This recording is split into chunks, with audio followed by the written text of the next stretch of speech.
Joumana Kayrouz. You've seen her images on giant billboards across the metro. Joumana Kayrouz. You've seen her images on buses across the city. Now get to know Joumana Kayrouz. The war broke out in my home country, Lebanon. I was 11 years old, and I saw a lot of bloodshed and inequality and poverty. You can't grow up in an environment like that and not be affected by it and not want to make a difference. I graduated from Yale University with a master's in ethics. I speak 4 languages. It has always been innate in me fighting for the underdog and trying to do whatever it is I can to make a difference in the world. Let Joumana Kayrouz protect your rights. Call the law offices of Joumana Kayrouz at 1-866-YOUR-RIGHTS, extension 100, or visit yourrights.com. مكاتب المحامية جومانا كيروز تتمنى لكم السلامة في ظل انتشار وباء كوفيد-19. المحامية جومانا كيروز مثلت على مدى 22 عاما ضحايا حوادث السيارات مع طاقم من المحامين ذوي الخبرة، وحصلت لموكليها على تعويضات بمئات الملايين من الدولارات قبل أن تختار المحامي الذي سيدافع عن قضيته. دقق في تاريخه المهني. ومع مكاتب جومانا كيروز ستنذهل بآراء مئات الموكلين وخبراتهم الإيجابية في جوجل ريفيوز. مكاتب المحامية جومانا كيروز يتحدثون لغتك العربية والكلدانية. 248-557-3645 والاستشارة مجانية. برنامج يور رايتس مع المحامية جومانا كيروز المختصة في قضايا حوادث السيارات، مع نخبة من المحامين في اختصاصات عدة منها الطلاق والهجرة والإفلاس، يأتيكم الآن على الهواء مباشرة. أسعد الله أوقاتكم بالخير مستمعينا، وأهلا بكم في هذه الحلقة الجديدة من برنامج يور رايتس مع المحامية جومانا كيروز. على الهواء مباشرة نستقبل المشاركات والاتصالات والأسئلة 313-769-6666 من وينزر كندا 519-256-1023، وأيضا عن طريق الواتساب والرقم هو 313-327-7074. بإمكانكم الحصول على استشارات مجانية في الاختصاصات التي يتعامل معها مكتب المحامية جومانا كيروز، وهي قضايا الإصابات الشخصية من ضمن حوادث السيارات، إصابات العمل، الأخطاء الطبية، الهجرة والتجنس، قضايا الإفلاس، قضايا الضمان الاجتماعي، وقوانين العائلة والكريمنال لو. رقم الهاتف في مكتب المحامية جومانا كيروز 248-557-3645. تحياتنا لكم. جومانا، رحب بك في حلقة اليوم. أهلا وسهلا. يعطيك العافية رامي، كيفك اليوم؟ الحمد لله، الله يعافيك. انت اخبارك جمانة؟ كتر خير الله. شو هالنهار الحلو، الشمس طالعة، نتمنى نهار جميل للجميع. ونحن اليوم نهار 3 نستقبل المحامية ماريا بانشينكو، اللي هي اختصاصية بقضايا الفاميلي لو والكريمنال لو، بالإضافة ل بعض الأمور الأخرى مثل liquor licenses, landlord tenant، بس نحن بنمثل landlords أكثر من tenants إلى آخره إلى آخره.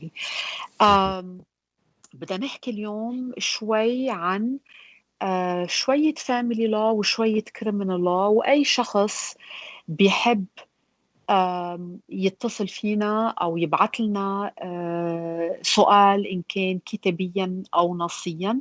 الأرقام مثل ما حضرتك ذكرت هي 313-769-6666، ورقم الواتساب على الراديو هو 313-327-7074.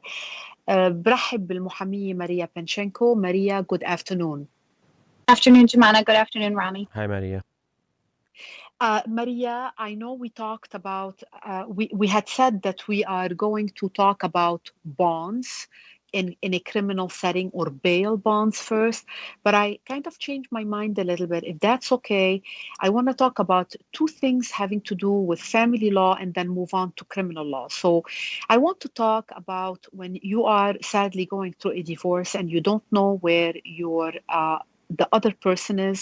You're the divorcing person, you don't know where the other person is, but you need to serve them so that you can finalize the divorce. Maybe the other person is overseas somewhere and you don't know how to reach them. And then I want to move on to a situation that we had with a caller who wanted to file an emergency motion to suspend parenting time based on something that happened, and whether it should be an emergency motion or not.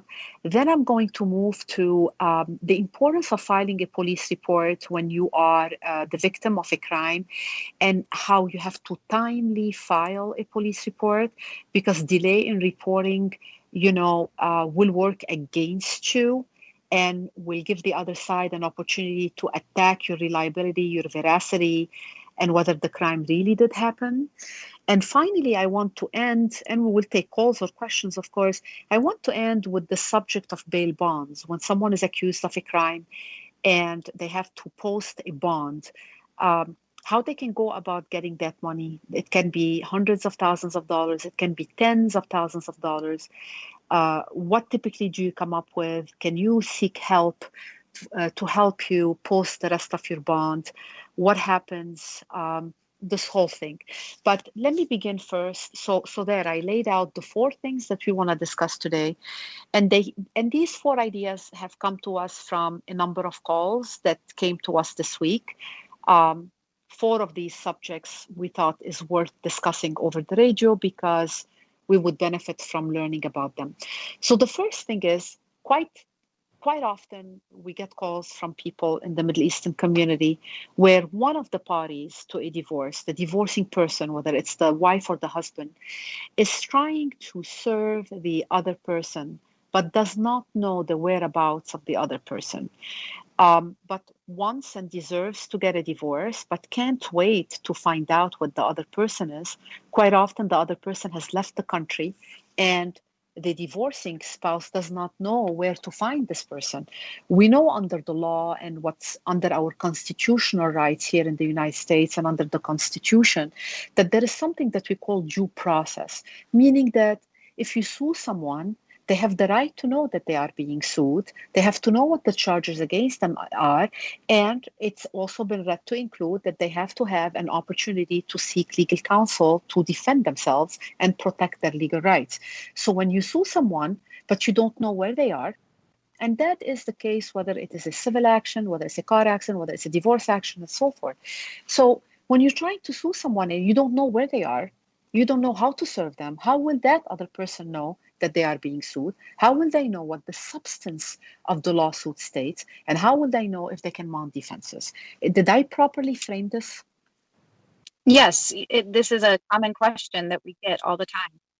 Okay, so tell me, we got a call from someone who was not from the Middle Eastern community, from the Eastern European community, and she wanted to serve her husband, who happens to be in Russia. So we know where her husband is and we know his address.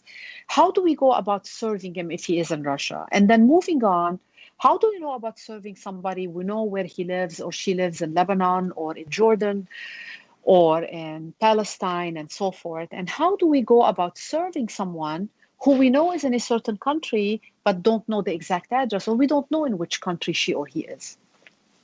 Well, if you know where they are located specifically, or you have contact with their family, we can always try to have a family member nearby or a friend, community member nearby, serve them personally, or we can try through the mail. If it's impossible to know where they are, or you do not have any contacts that would be able to find them, the next step would be to motion the court to allow you to find them through alternative service. And that's the term of art that the court uses. And when we motion for alternative service, essentially what we're asking the court to do is to accept that we cannot find them and that we need to serve them, as we know, under the notice pleading rules of Michigan, which is exactly what you stated before, that we have to give them notice of this action. So when we tell the court this information, we're asking them to enter into an order telling us what alternative means will you require to feel that the service is satisfied. And sometimes this can look like email. This can look like posting it to their door if you really do know where they live, but they won't answer the door. Or it could be something like posting in the legal news.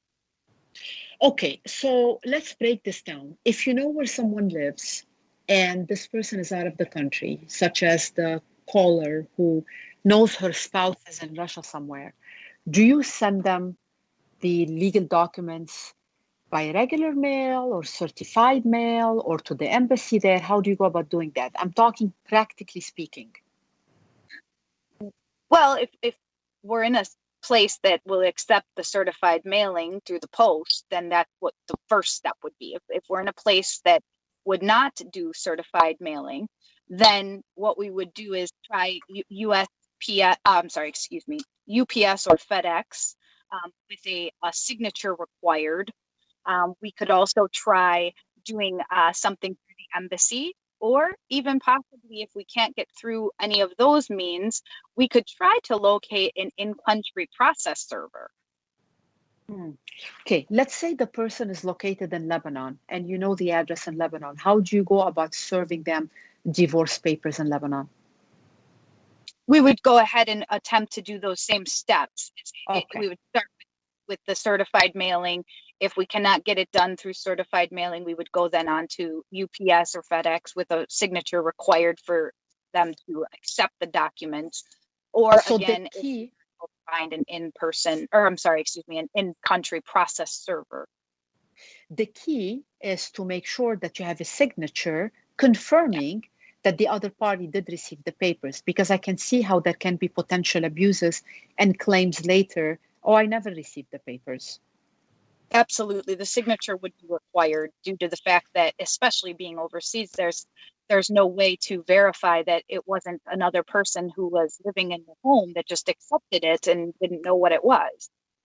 Okay. What about if you know someone is in, say, Lebanon, but you don't know where they live and you have no way of knowing, but you need to proceed with the divorce and you want to get yourself divorced? Practically speaking, how do you go about doing that? That would be where we would file that motion I was talking about, the motion for alternative service. We would explain to the court in an affidavit by our client, saying that we have absolutely no idea where they are. We have no contacts to try to find where they are. And we are asking the court to tell us what they need for us to do to be satisfied as it relates to service or effective service. Okay. So you tell the court that they were nowhere to be found, and you ask permission of the court to serve them these papers in another way. And that other way would be, since you don't have an address, would be to post in the legal news here in the United States, let's say here in Michigan. Yes, it could be. Court ultimately will make the decision of what they feel is necessary for we as the lawyer to do on our client's behalf. And sometimes it's combined with multiple steps. It could just be the legal news, but they could also require us to post in a very possibly a prominent newspaper in Lebanon. It could be that we have to post at the embassy. That's happened before. So there are different ways depending on the judge. It will be up to them to decide what they feel will satisfy them to the requirements of service. And when you say post at the embassy, you mean the American embassy in Beirut, or do you mean the Lebanese embassy in Washington, D.C.? What we had to do before was at the embassy it was not in Lebanon, but it was at the American embassy in country. And they have a posting that they distribute. So that's what we had to do. Okay. So the hope here is that someone who knows this person will let them know that they are being sued in a divorce matter by posting it in the legal news here where the person used to live, by posting it in a well-known, prominent newspaper in the home country where they now live, by posting it at the American embassy in the home country where they now live. The idea is the more postings, the more likely someone is going to see the name and alert that person that they are being sued. Yes, that's a reasoning that the judge would have for trying to be satisfied that service was made. Okay, and when a judge ordered in a case we had that a posting be made at the American embassy, in what home country was that? Gosh, that was many years ago. I believe, if my memory serves me correct, I think we were in Germany. Okay, and it was an American embassy due to the fact that he was former military. Okay, and that was the judge's Right. And when you say posting at the American embassy in the country, is it online, or is it a publication that they distribute every month, or how is that? I don't know how done? often it's distributed, but I do know it is a publication. Yes. Okay, so it's a paper publication. Correct. Yes. Okay. And then once you satisfy what the court requires, then you wait the necessary time. And by the way, this is expensive. If someone is divorcing someone else and the judge says, I want you to post, and I'm going to name a prominent newspaper in Lebanon, Al Nahar, it's going to be extremely expensive to post inside that publication. And it's on the divorcing party to do that. Yes, and it can sometimes have to be run in the newspaper for several weeks before they will allow you to have said, yes, I've got service. There's been as long as 3 weeks that you have to post for that has been ordered by the court that I've seen. And I can understand why, because again, it's our constitutional right to receive due process, and due process involves knowing that you're being sued, knowing in a timely fashion that you're being sued, being able to retain legal counsel, and so forth. So it is very important. And I can see why a court will insist on running a publication repeatedly for weeks in a home country, because we don't want to deprive the other person of an opportunity to defend themselves and protect their legal rights. Yes, and that's something that we do even if the person is not in a different country. I've seen even domestic, they just don't know where they are in the state of Michigan, and they will make you run an ad in the legal newspaper here for up to 3 weeks. So it can be very expensive. Okay, very good. I think we have, and then once you wait the necessary time, now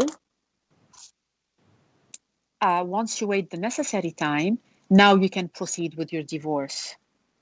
Yes, that way we would go forward with a default and then enter a default judgment of divorce if the posting goes unanswered. Okay, very good. Let's take a very quick break. And when we return, we're going to briefly talk about someone who called us who wanted to file an emergency motion to suspend parenting time because of what had happened with the other parent and the child the week before. مكاتب المحامية جومانا كيروز تتمنى لكم السلامة في ظل انتشار وباء كوفيد-19. المحامية جومانا كيروز مثلت على مدى 22 عاما ضحايا حوادث السيارات مع طاقم من المحامين ذوي الخبرة، وحصلت لموكليها على تعويضات بمئات الملايين من الدولارات. قبل أن تختار المحامي الذي سيدافع عن قضيته، دقق في تاريخه المهني. ومع مكاتب جومانا كيروز ستنذهل بآراء مئات الموكلين وخبراتهم الإيجابية في جوجل ريفيوز. مكاتب المحامية جومانا كيروز يتحدثون لغتك العربية والكلدانية. 248-557-3645 والاستشارة مجانية. هل أنت بحاجة للمساعدة في جلب شريك الحياة إلى الولايات المتحدة؟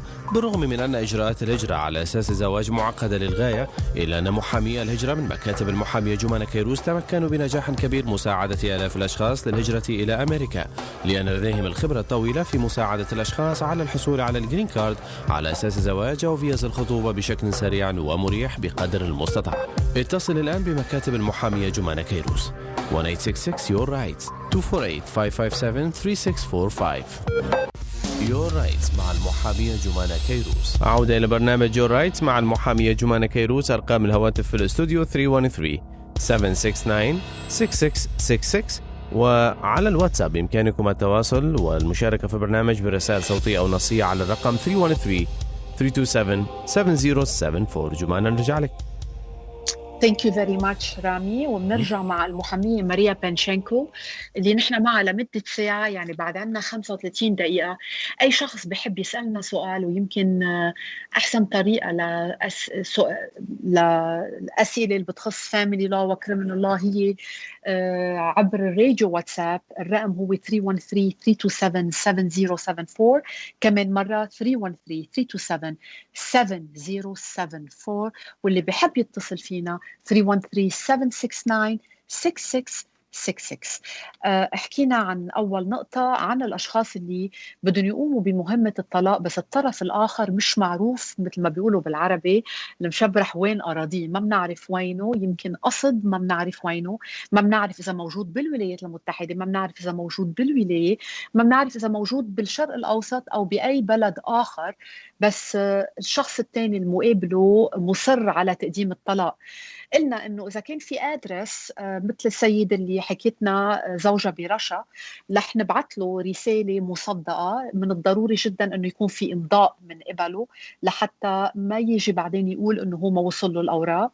اذا ما بنقدر حسب بريد البلد اللي نحن فيه، ان كان روسيا او ان كان لبنان او ان كان سوريا او ان كان العراق الى اخره، اذا ما بنقدر ناخذ امضاء ساعتها يمكن عبر الفيدكس او عبر الدي اتش ال، كمان هون بيكون في امضاء، يعني بتفرجي انه وصل له المغلف، لانه رامي بالقانون هون بامريكا بالدستور الامريكي في شيء اسمه ديو بروسس، ومن المفهوم انه ديو بروسس بيعني كثير اشياء. وحده من الاشياء اللي بيعنيها انه كل انسان متهم، كل انسان مقام دعوى ضده بحق له يعرف انه مقام دعوى ضده، وبحق له ينبش على محامي ويدافع عن حقوقه.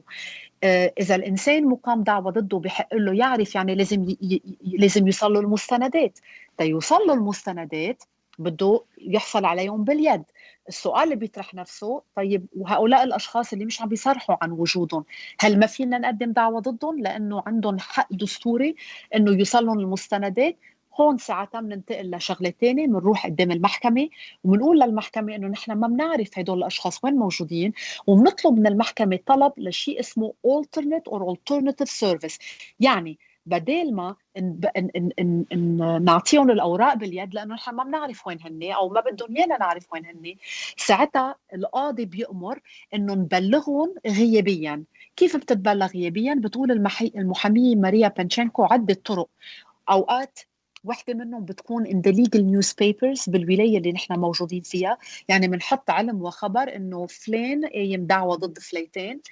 كثير اوقات وقت بيكون الانسان مش معروف وين هو، واذا بالاخص ترك على بلد اخر وعندنا فكره اي البلد، ممكن كثير القاضي يأمر انه نحط ذات البلاغ بجريده معروفة بالبلد اللي هو بنفتكر انه هو موجود فيه. عطيت هون اكزامبل انه لو كنا بلبنان جريدة الاخبار مثلا او جريدة النهار، بعتذر. اوقات كتير كمان بالامريكان امباسي بالبلد اللي نحن بنفتكر الشخص موجود فيه. يعني لنقول شخص موجود بلبنان بالامريكان امباسي ببيروت او بعوكر اللي هي موجوده بلبنان، ينطلب انه ينحط هيدا العلم والخبر لعده ايام وعده اسابيع حسب القاضي، وبتفرق من قاضي لقاضي. القاضي شو بيأمر هيدا كله ليه؟ لانه القانون والدستور الامريكي بيقول everybody has due process, and part of due process is the opportunity to defend yourself in a court of law. ولحتى تقدر تدافع عن حالك بدك تعرف شو يقال عنك وشو الدعوة اللي مقدمة ضدك. رح ننتقل بطريقة سريعة لسيدة اتصلت فينا وعندها custody arrangement و parenting time هي وزوجها أو الأكس هازبند تبعها، بس صار مشكل وحبت تقدم motion طارئة بسموها emergency motion. Maria Panchenko, can you tell us what the circumstances changing them enough so that if somebody is listening, they would not recognize themselves or others would recognize their situation surrounding this call regarding an emergency motion or a desire to have an emergency motion to suspend parenting time? Yes. Well, just generally speaking, lots of times people call and ask for a motion to stop the other person's parenting time right away. It's an emergency, they say. And we have to get to the bottom of why it might be an emergency or not. And it depends truly on the factors of what happened, what took place that makes you feel this needs to happen. And a lot of times, and in this case, even in this case that you're talking about, it's because there was an injury sustained by the child while the other parent was exercising their parenting time. And depending on what that injury is, what the circumstances were surrounding how the injury happened, an attorney, myself included, would have to decide whether or not it truly constitutes as an emergency to stop their parenting time. It doesn't necessarily mean that because emergency filing is inappropriate, that the motion itself cannot still be filed. You file the motion to suspend parenting time. Of course you can, but whether or not it's an emergency or will be accepted by the court on an emergency basis is what we really have to look at in these types of situations. If the injury sustained by the child was the child climbed up a tree and fell out of the tree and broke his arm, if the parent that was exercising their parenting time during that incident was inside the home and not watching, but then immediately took action and went straight to the hospital and made sure that the child was getting treatment, that might not necessarily be an emergency situation. Accidents do happen. But if it was a situation where the other parent, maybe let's say, was drinking alcohol, was entertaining guests, and the child got into the medicine cabinet because it was not properly locked up and took medication that they were not supposed to and sustained an injury that way, and perhaps because of the alcohol consumption, the other parent delayed in getting the child treatment, that might be an emergency situation where we need to file for suspension of parenting time before the child ever goes back. So you want to make sure we get a hearing before their next parenting time. So that might be the two different kinds of scenarios that would play out in these types of situations. Very good. Thank you very much. Rami is telling us that we have a couple of questions. Rami, can we go ahead and start with the first question? الأسئلة موجودة جمانة على الواتساب. حقيقة وصلتنا من مستمعين. عندنا سؤال من مها تسأل عن ال custody order. Can the other parents demand where and how a regular visit to be done على موضوع الحضانة للأطفال with no custody order. اوكي ما عندك custody order. ما عندك custody order، فهل بإمكان البيرنتس انه يطلبوا رؤية الأطفال في هذا الصدد؟ يعني ظاهر انه في اتفاق بيناتهم بس ولا مرة it turned into a custody order. هيدي شغلة كنا بدنا نحكي عنها قبل لأنه أوقات بيصير في اتفاقات حبية بين طرفين صح. وطالما الاتفاق ماشي everybody is happy، بس وقت تتغير ظروف وطرف من الطرفين بيصير بده يجبر كيف كانت الأمور قبل وقت كان في اتفاق ما بيمشي الحال. رح نسألها هيدا السؤال لماريا. ماريا, once before we wanted to talk about, we were talking about amicable divorces and mediations and how when it comes to agreements vis-a-vis the children, if there is no formal order from the court, there is no custody order, and the parties were agreeing all along to a certain behavior, and somebody, one of the two parents, wants to change it, they cannot go to the court and say, we have been doing this all this time for like this, so we need to continue doing it like this, because the truth is there was never a custody order. But you also said to me that, of course, in going to court later, the person who does not want to change the agreement will point to the fact that there has been regularity and there have been consistency in a certain agreement before trying to enforce that previous agreement. But the bottom line, I guess what I'm saying is private agreements between a mom and a dad, if they don't have the stamp of the court, do not have any protection, correct?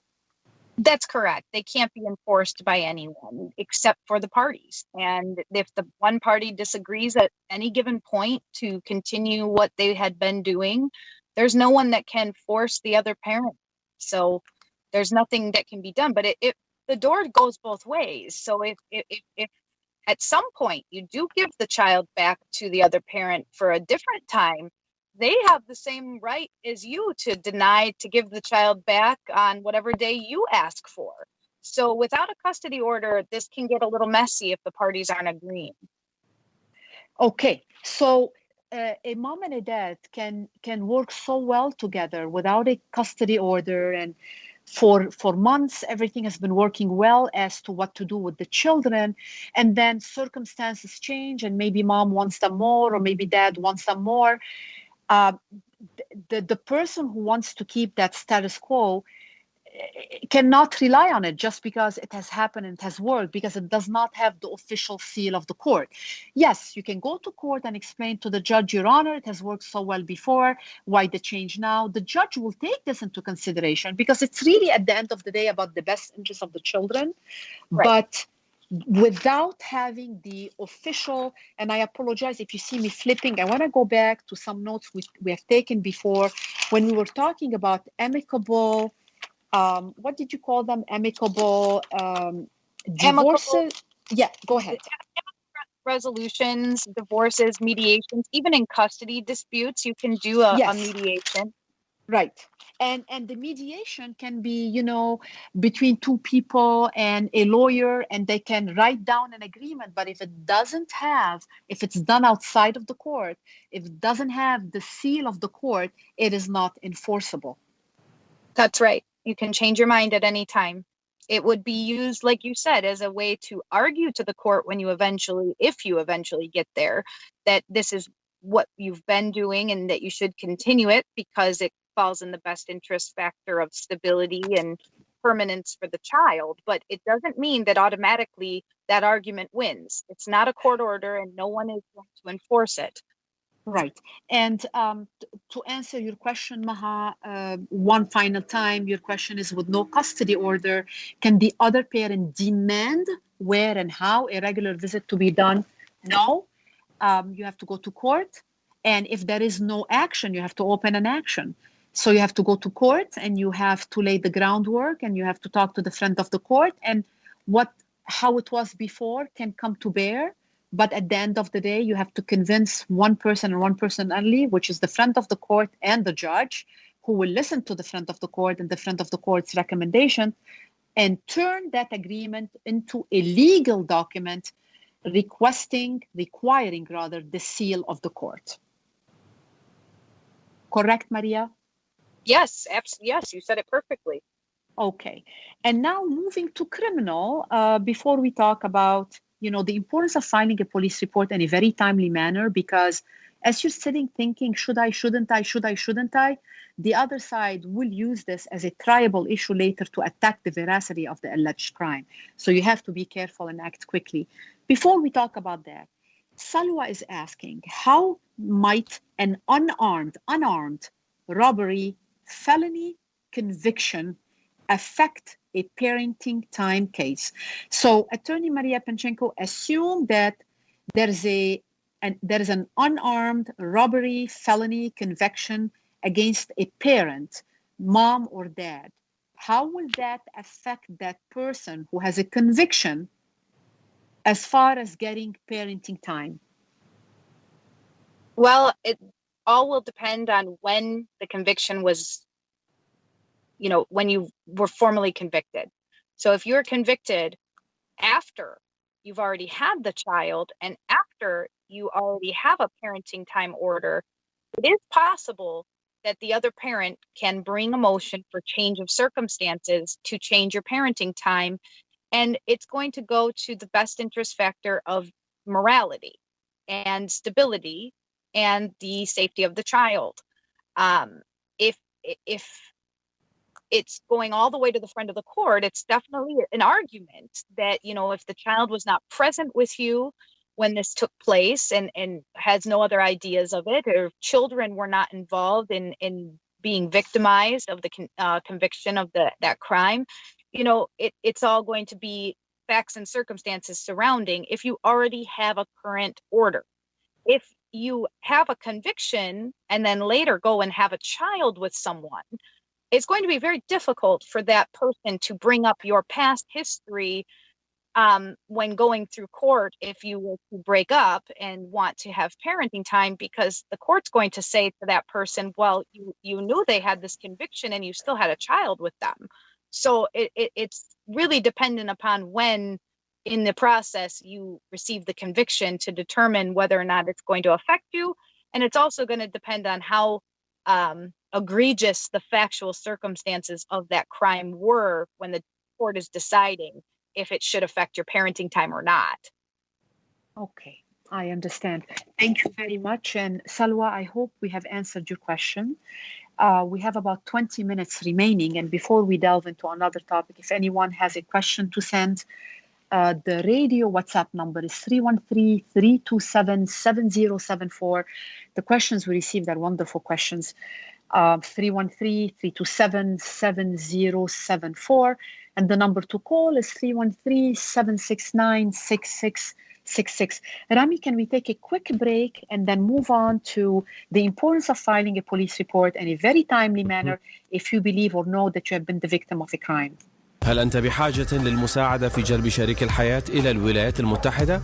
بالرغم من أن إجراءات الهجرة على أساس الزواج معقدة للغاية، إلا أن محامي الهجرة من مكاتب المحامية جومانا كيروز تمكنوا بنجاح كبير مساعدة آلاف الأشخاص للهجرة إلى أمريكا، لأن لديهم الخبرة الطويلة في مساعدة الأشخاص على الحصول على الجرين كارد على أساس الزواج أو فيز الخطوبة بشكل سريع ومريح بقدر المستطاع. اتصل الآن بمكاتب المحامية جومانا كيروز 1866 Your Rights 248-557-3645.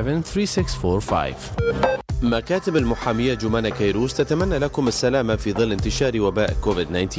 المحامية جومانا كيروز مثلت على مدى 22 عاما ضحايا حوادث السيارات مع طاقم من المحامين ذوي الخبرة، وحصلت لموكليها على تعويضات بمئات الملايين من الدولارات. قبل أن تختار المحامي الذي سيدافع عن قضيتك، دقق في تاريخه المهني. ومع مكاتب جومانا كيروز ستنذهل بآراء مئات الموكلين وخبراتهم الإيجابية في جوجل ريفيوز. مكاتب المحامية جومانا كيروز يتحدثون لغتك العربية والكلدانية 248-557-3645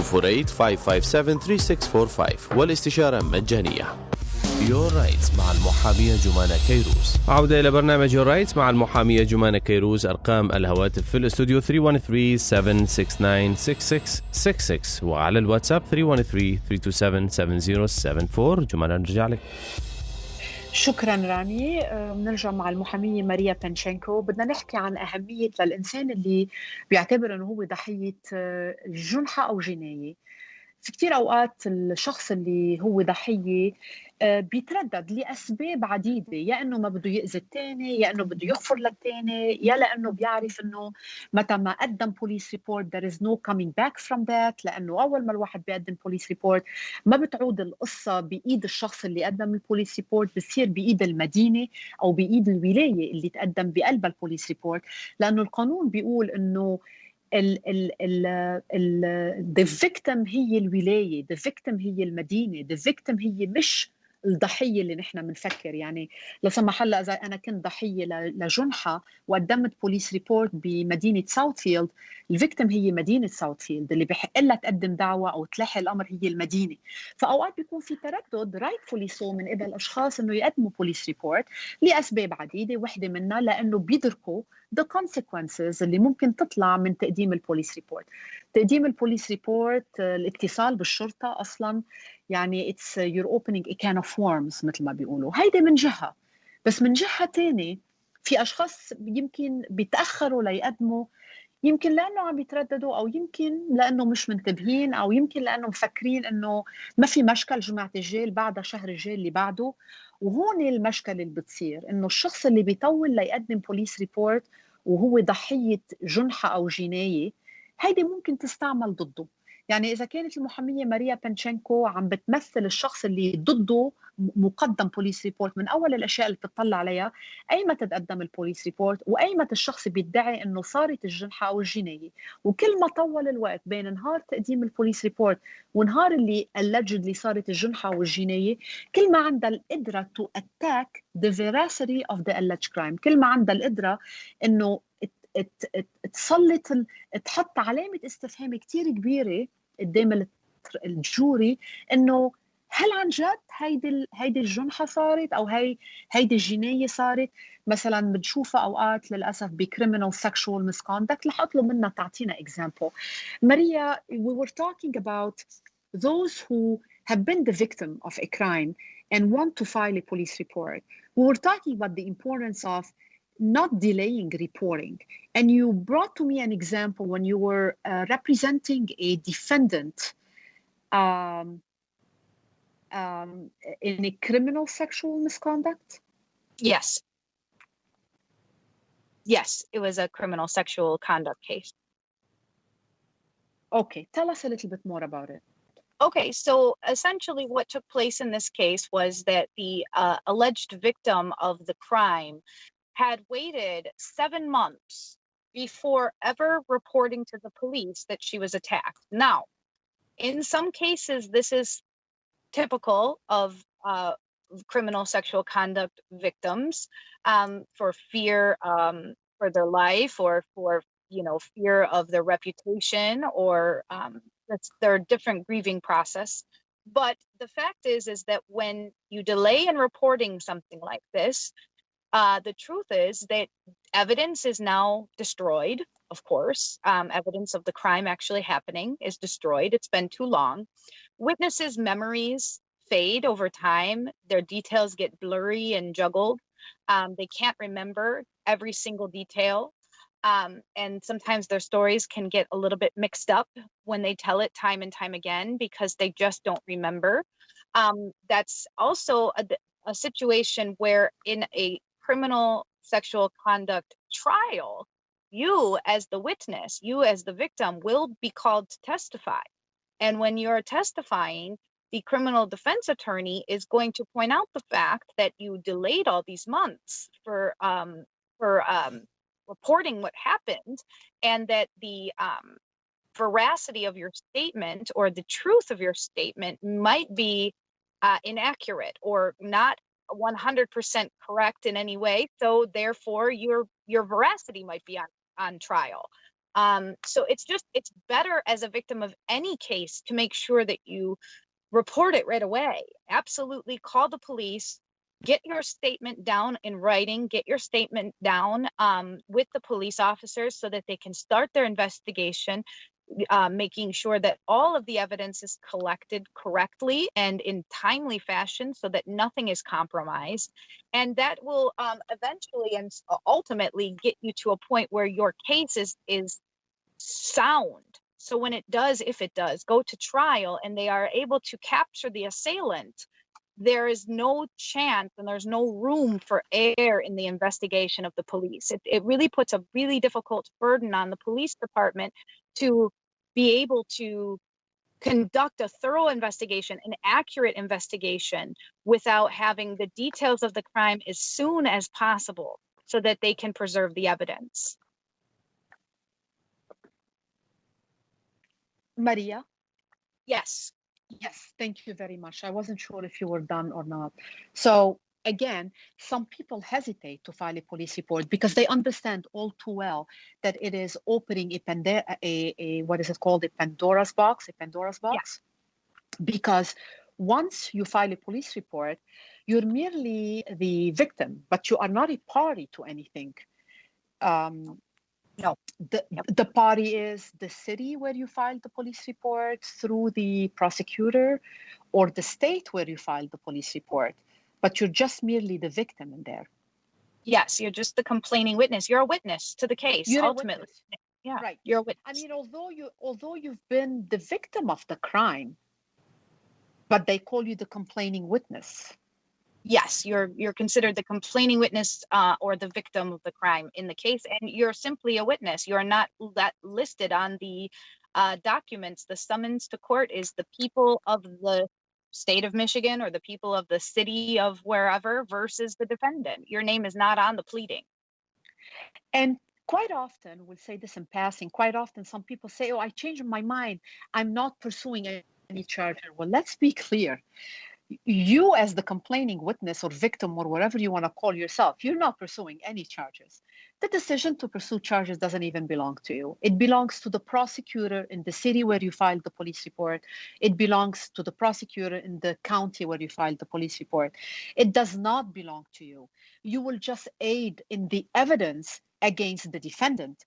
And sometimes, even if you change your mind, we see this in domestic violence, even if you change your mind after you called the police and filed the police report and told the police A, B, and C, and they took photos and this and that and whatever, and talked to other witnesses, even if the following day you kiss and make up and you change your mind, that is not going to necessarily prevent the prosecutor from going forward if they have enough evidence to go without you. So even if you refuse to testify against your husband, because there is a privilege as to that, right?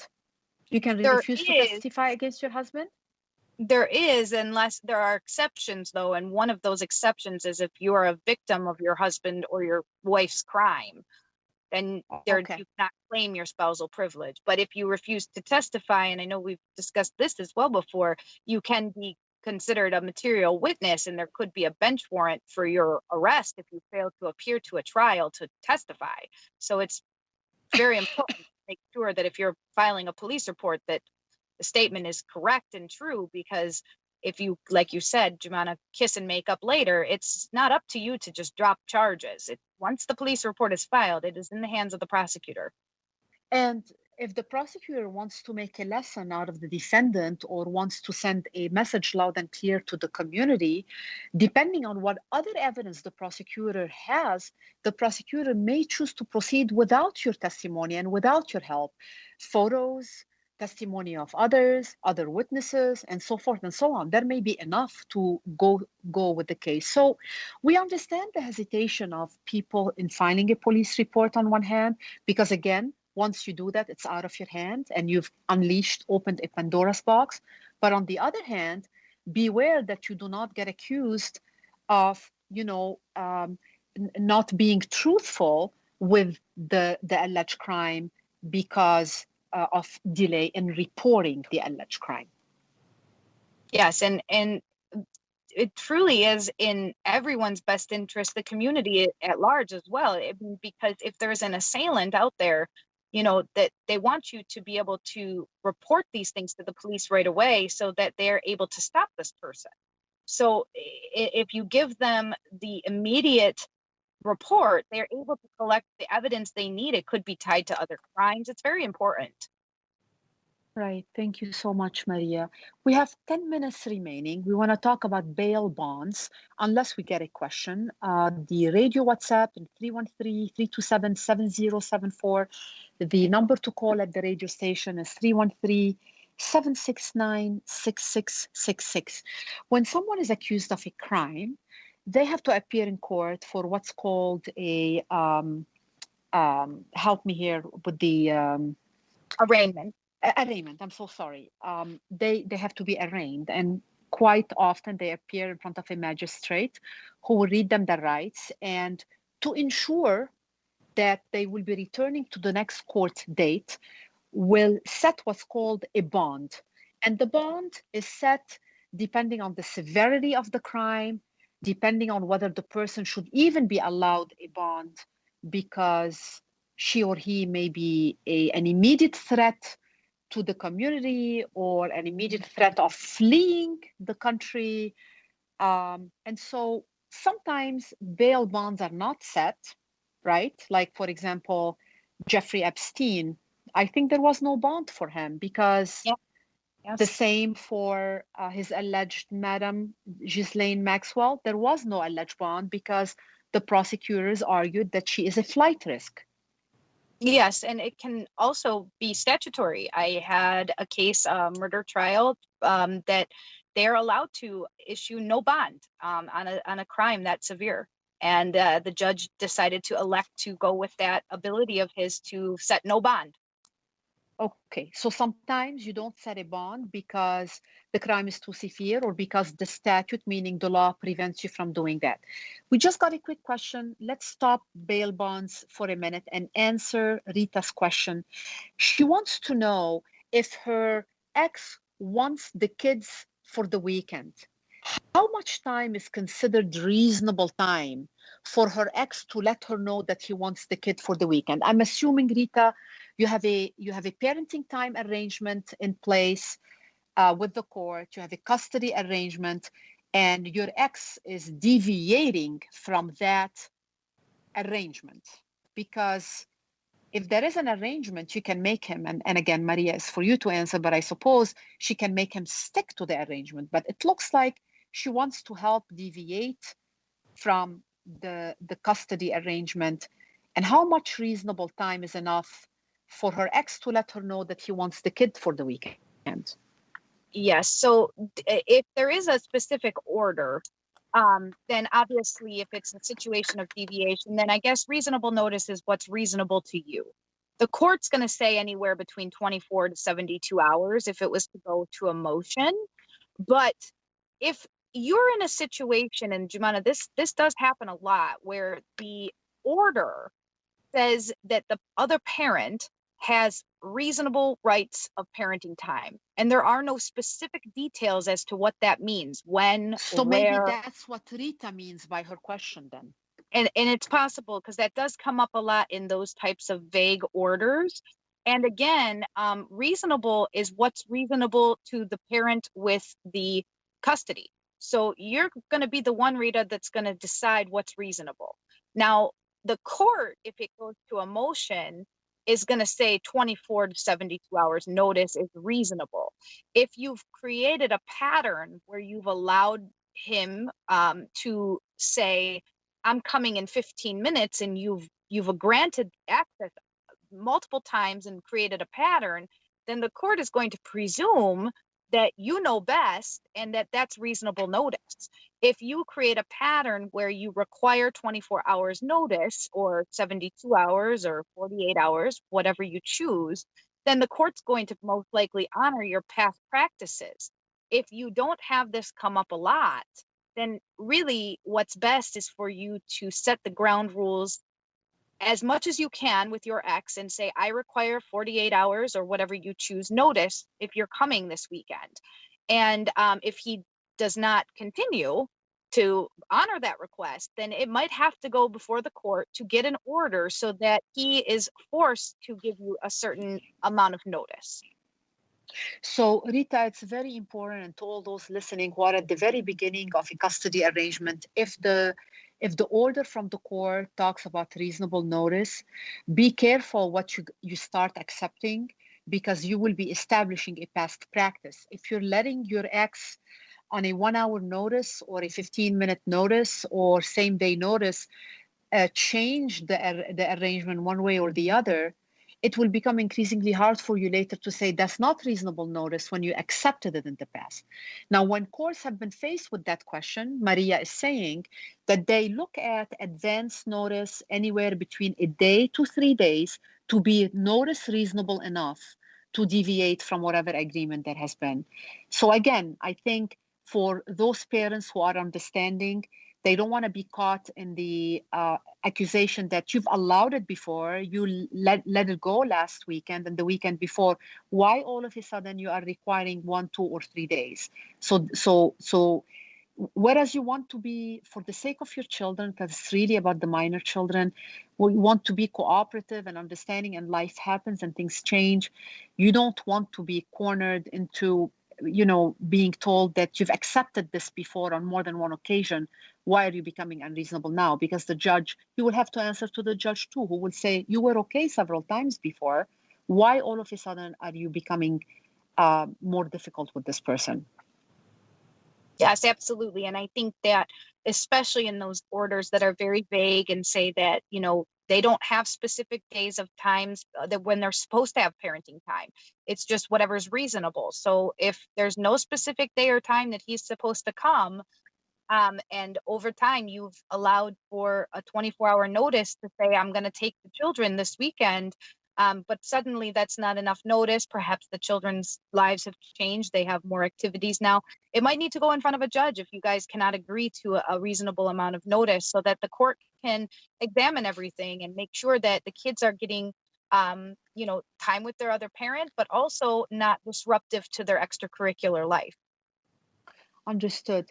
We have only 3 minutes, so I don't think time will allow us to talk about bonds, which is, again, what a judge or a prosecutor or, rather a magistrate will set as a condition for you to return at your next court date. And we were going to talk about bondsmen. And, when the judge sets a $10,000 bond and you only have $1,000 or $2,000, how do you come up with the $8,000? Because if you don't, then you will be in jail until your next court date. So we will not have the time to talk about it this time. We'll talk about it, God willing, next time. Tomorrow is Wednesday, and we talk about car accidents, the new law, or the new laws rather, that became effective on July 2, 2020. And we will take any car accident questions. Attorney Maria Panchenko, as always, thank you so much for your time. You shared such amazing information with us today again, and it's very much appreciated. Thank you to all those who listen. Thank you to those who send us their magnificent questions. Rami, thank you very much. ولبكرة الله راد.